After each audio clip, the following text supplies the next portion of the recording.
So one of the things we've talked quite a bit about sort of counselling and therapy, and it might be worth unpicking kind of what are the different types, and I suppose a lot of people use counselling and therapy interchangeably, sort of maybe what the similarities are, the differences, the different types. Would that be? Okay, and from the carer's point of view, it's useful to know a little bit about the context of counselling and therapy and different types and different approaches. As a general rule of thumb, if the carer can be involved in the therapeutic work in an appropriate way, that will definitely be helpful, and it's appropriate, and you don't need to be an expert. You need not know anything in particular at all, because most of the support is around encouragement, it's about listening, about reinforcing certain things, and as I said, making sure that when the individual is ready for certain activities or certain changes in perspective, that you're there to take part in that conversation and to do it as a team exercise. So if we think about it as a kind of spectrum, the first kind of psychological support that an individual might be securing is DIY support. Okay. Some individuals who suffer from depression or anxiety, for all kinds of reasons, are on the internet looking for materials, and also social media, which is really important nowadays. Now, on the internet there are some fantastic, very high quality materials. I often refer my clients to read some of these materials. Some of them are extremely well written for individuals who are suffering from certain challenges at a given point in time. Equally, there's a lot of very bad stuff on the internet, not because it's out of date, though it often is, but because it's written from a certain point of view, trying to sell you something. It's maybe written in a culturally inappropriate way for your own circumstances, and some of it's very expensive and not necessarily a good investment. So for all the reasons that stuff on the internet is not great, although there are some gems out there, there's a lot of bad quality stuff as well. Social media, again, social media nowadays is certainly with many of the young people nationally that I've read cases about, social media can be a real cause of mental ill health. The tendency of compare and despair. When individuals see these photographs on Instagram of someone that they might identify with, maybe actually someone from their class at school or from their work environment, showing some amazing dress or shirt or sporting gear they've just bought, it can make you feel as though, well, where's my life going? Why am I not able to do that? Yeah, you're aspiring to something you've seen on social media. Absolutely, yeah, absolutely. And of course, unfortunately, there's a lot of cyberbullying and trolling that goes on. The ones we get to hear about nationally are big profile individuals who attract controversy perhaps, or through no fault of their own, attract a lot of criticism. But on a local level, on certain social media sites, there can be a lot of criticism of individuals, or individuals being isolated. So it can be a very negative dynamic around anxiety and depression. Having said that, there are some very, very good sources of information in social media. All the major counselling groups and national bodies have their own social media feeds which link to new publications they might have, new guidance, notes on things. And so there is good stuff there too. And I suppose one other dimension, and again it can be sort of fairly generational, but I know some of my friends, particularly in their kind of 20s or 30s, who use certain types of social media connections as their support network. So often they'll talk about their good days if they're having bad days, and the fact that people reach out and say, oh, I hope you're doing all right, or just having some connections. There are some people for whom it can be quite helpful, but I think it's really good, as you said, to understand, okay, what's the dynamic of social media? Is it a place where people are getting support, or is it a place where when people go and they've spent an hour on social media, they come back and they're more anxious or they're more depressed? Or, absolutely. Yeah. And the same person can experience both those emotions in the same afternoon. Yeah. It comes back to what you were saying about journaling. I mean, if you are to use social media as part of your attempt to recover from mental illness, it's a good idea to track what you're doing and what works for you. To be cautious, because you're vulnerable, and to try and make the decision that's right for you. If you're a carer, it's good to have an open conversation about social media with the person you're caring for, and to let them know that if there's any issues or anything they're unhappy about, that they can talk to you about it, and just to share that.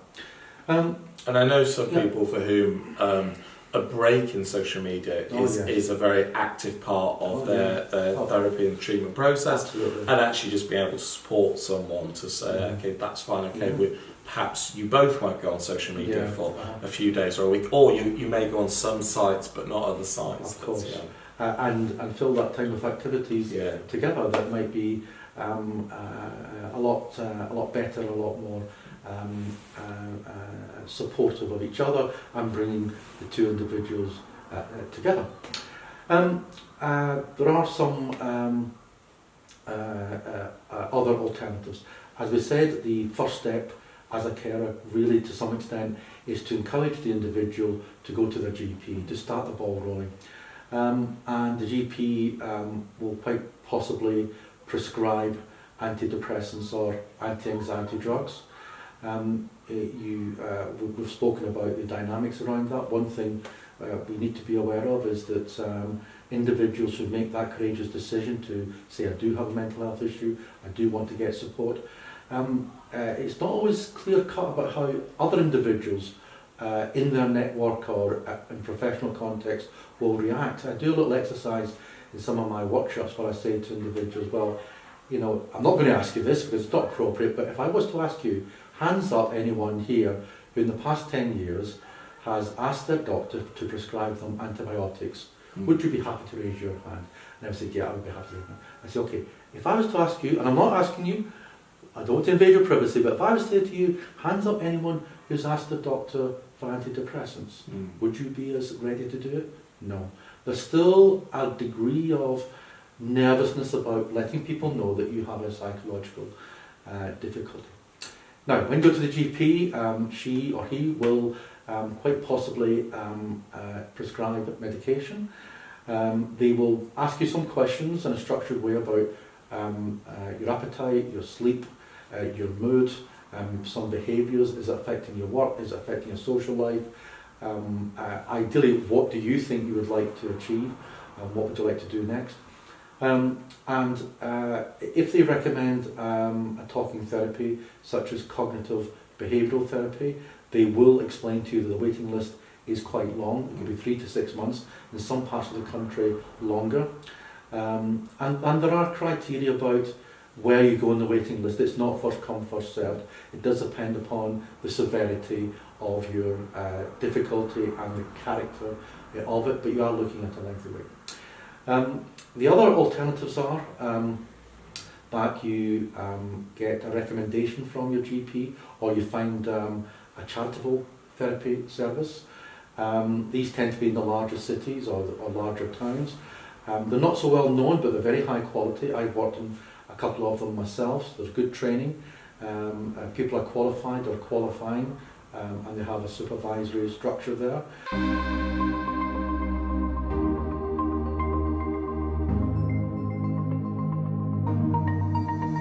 So, one of the things which the therapist will ask you or explain to you in the first session is just to identify whether you have any special needs or any particular medical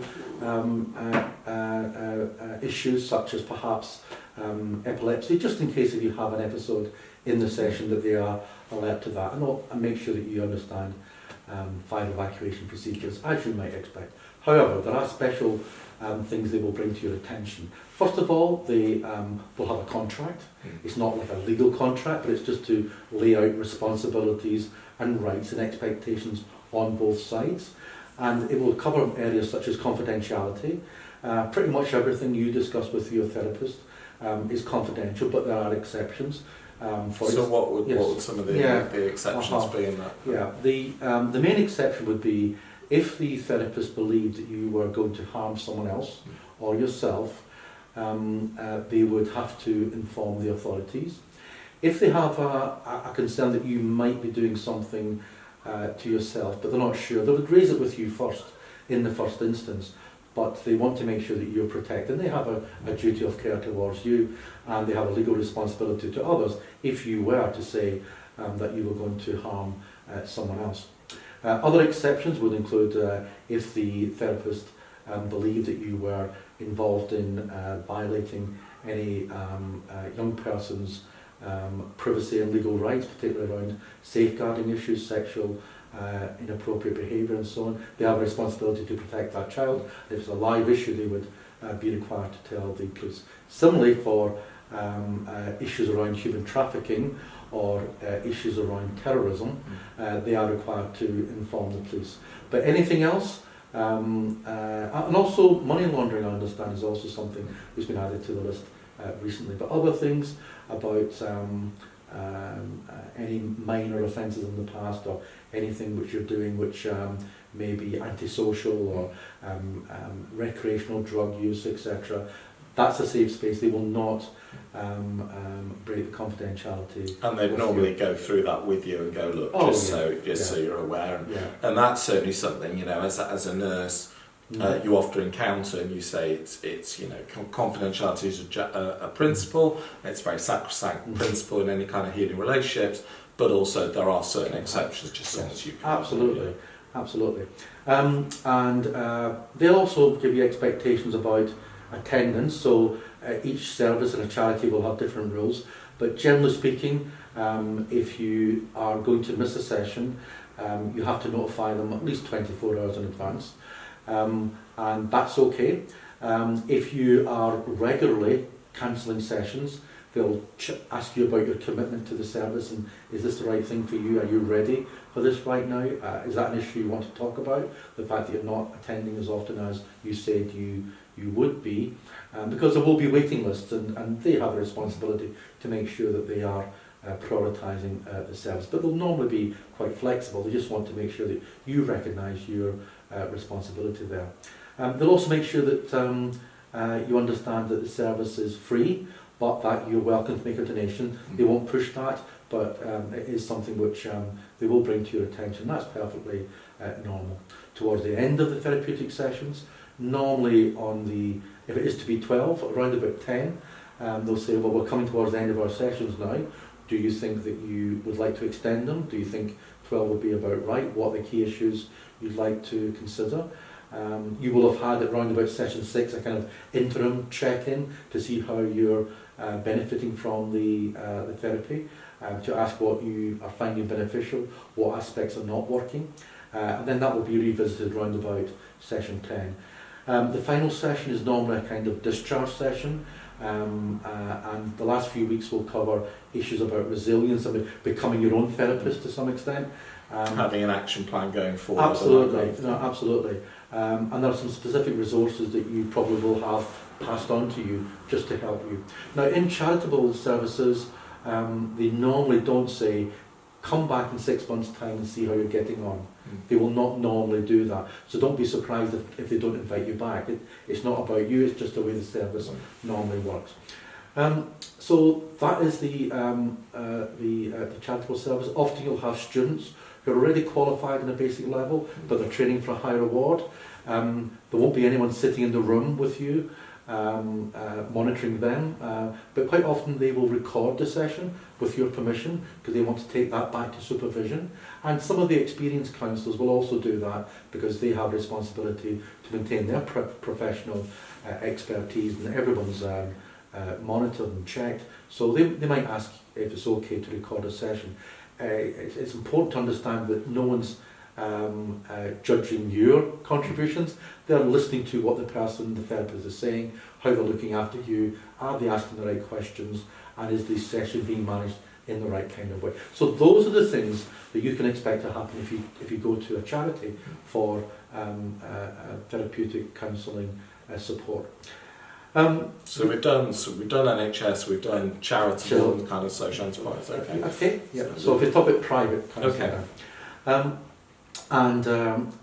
private counselling is something which is very common nowadays. It's obviously a fee is payable. Many of the things that are true about the charitable sessions are true of private practice.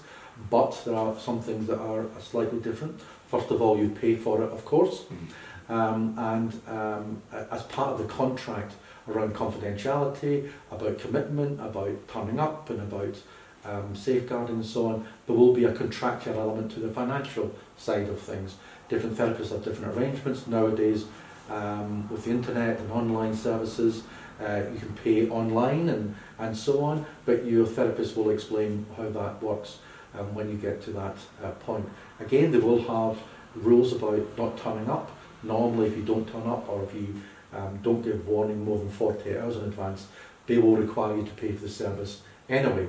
And that's kind of the way it should be, because if you book a session and you don't do it, it's too late to have someone else come in, so they're losing that bit of their income. Private therapists very often have their counselling work carried out in their own private home, so there'll be rules about respecting their home, but it'll be a very relaxed atmosphere. Others have specialist clinics, and often there's a receptionist, and you'll come in, and it's a 50-minute session, and towards the end the therapist will say, well, we're coming towards the end of our time now, is there anything else you want to add? The bookings will not necessarily be the same time every week. It's much more flexible, and they'll ask you, when would you like to have your next session, so you want to think about that a little bit, but we'll encourage you to have regular sessions. Towards 12 sessions again, they'll ask you if you want to continue. Sometimes individuals who feel like they've made progress and they've been successful in the therapy still want to see their therapist maybe once a month for like top-up sessions and just do almost like coaching.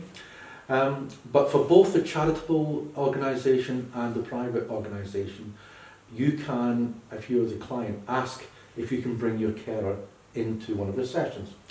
In the charity context, I would say that they would be a little bit more, they would be prepared to do that. They just want to make sure what the motivation is, and just to double check you're not being put under pressure by the carer who wants to be a bit nosy. Say, what do you talk about between 3 o'clock and 4 o'clock on a Tuesday with that person? So they will be a little bit more cautious about... I suppose conversely, that someone brings in and goes, see, my counsellor or my therapist has said X, and almost as a way of adding more pressure onto it. Absolutely. Yeah. It does work both ways. Whereas in a private setting, that would be a little bit more flexible, and they would say, well, that's fine.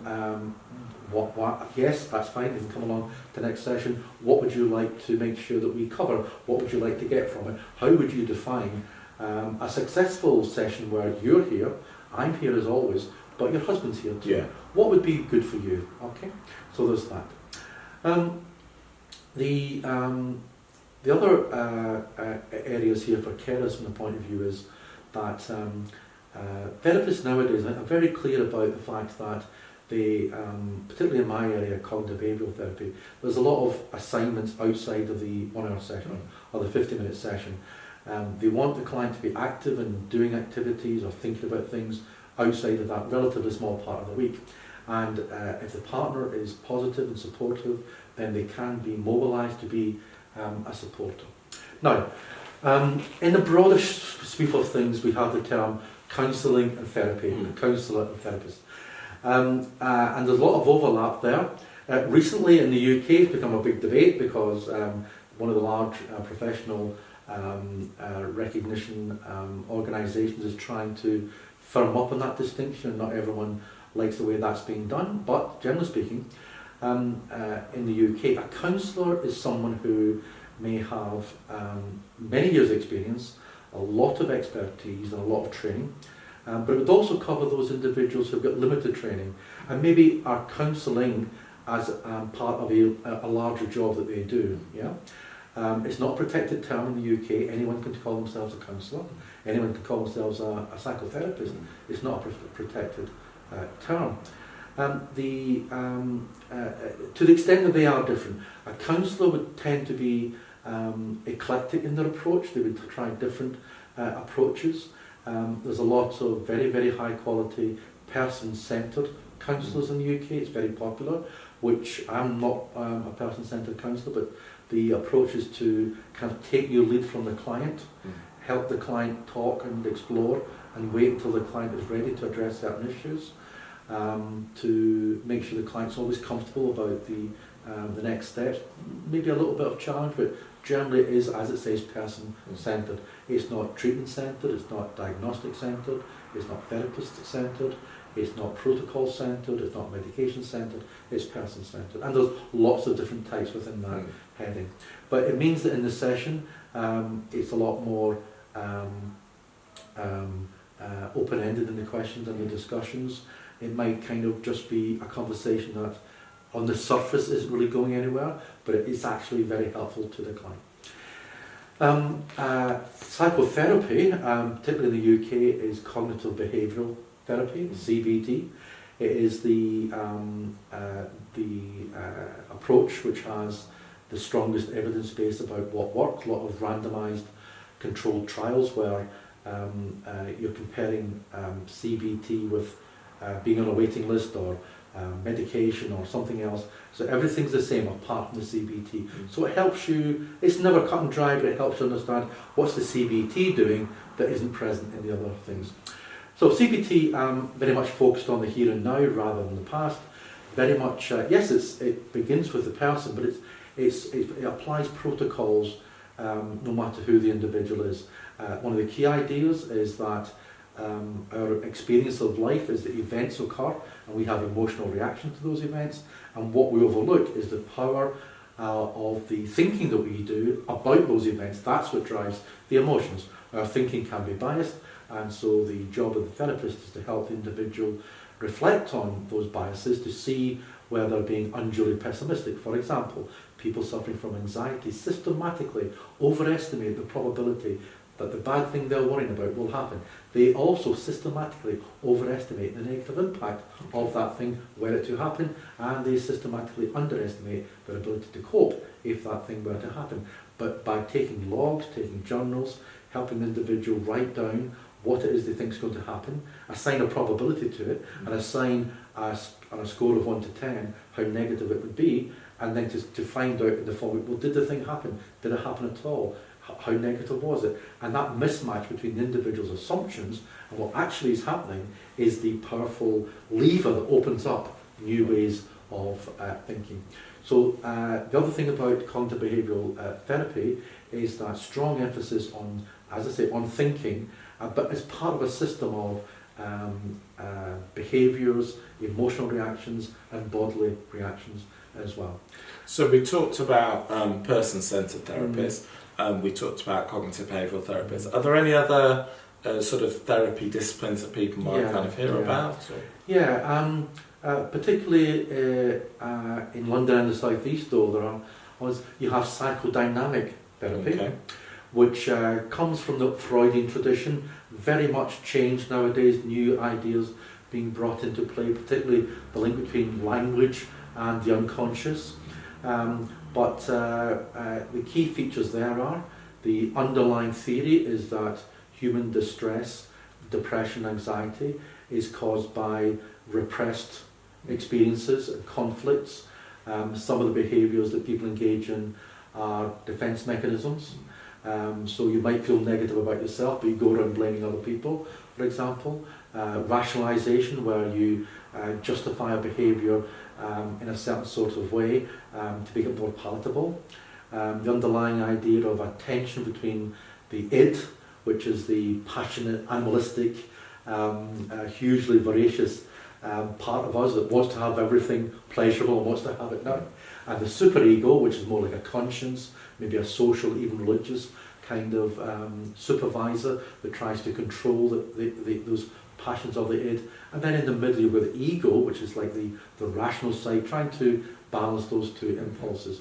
I mean, that's more of a traditional Freudian, and people build on it, but that's where the underlying ideas come from. And a lot of that therapy is about trying to get people to express those ideas, their experiences, to get them all sort of out in the open. Oh, absolutely, absolutely. And it can be quite upsetting for the individual client, because they will want to delve into childhood experiences and memories, how they are impacting on the individual now, trying to track the legacy of emotional trauma and the wounds from childhood, so it can be quite distressing. And if you're a carer and your person is going into Freudian therapy, Freudian therapists are very skilled at managing it, but you have to be aware that certain things will be opened up which could be distressing in a way that would not be typical of cognitive behavioural therapy or even person-centred counselling. Some of the distinctive aspects of psychodynamic counselling is that, generally speaking, it is very expensive. It is more or less open-ended. There are instances of people being in therapy for 20 years.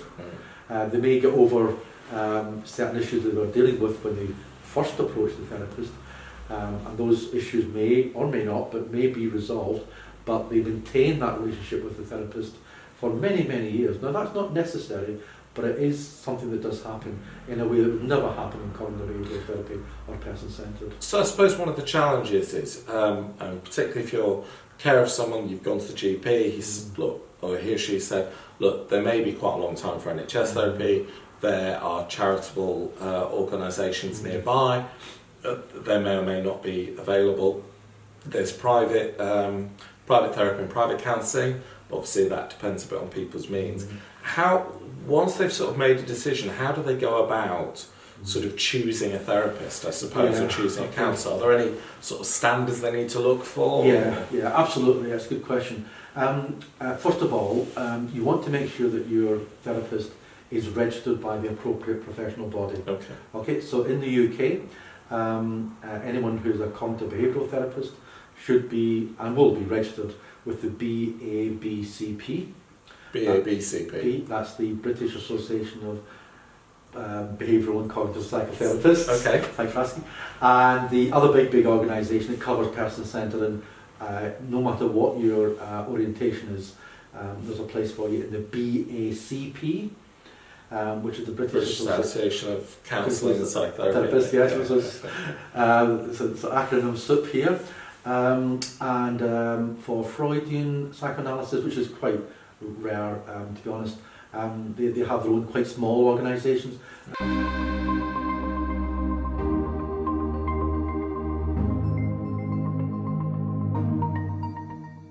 I hope you found this course helpful. At FCC, we're committed to providing courses and training for unpaid carers, and these courses are completely free. If you found this helpful, you could support our work in 3 ways. Please recommend it to any friends or people that you know that will benefit from the courses. Please consider sharing it on social media. And if you can, please consider donating. There are buttons on the website where you can donate £1, £2, £5, and every pound that you donate will make a huge difference by helping us make more and more care courses completely free to carers. Thank you very much.